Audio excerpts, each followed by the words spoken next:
انتهت الحكاية وأغلقت صفحة فينيسيوس مع ريال مدريد. هكذا تقول العناوين الجديدة، وهكذا تهمس الكواليس القريبة من اللاعب.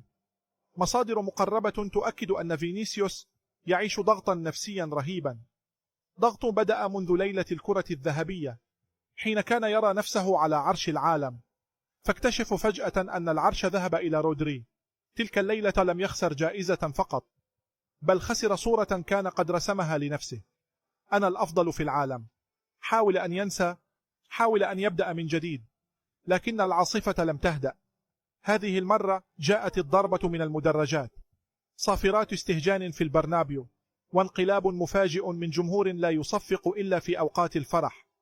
داخل الفريق الكل يرى المشهد بوضوح، الجمهور حاضر في الانتصارات وغائب في الانهيارات. فينيسيوس لم يعد ذلك الطفل الذي يضحك بعد الإضاعة، ولا ذلك الجناح الذي يرعب الدفاعات. اليوم يلعب وهو يحمل غضب العالم على كتفيه، حتى أنه بدأ يفكر في الرحيل، ليس لأن الموهبة اختفت، بل لأن القلب تعب.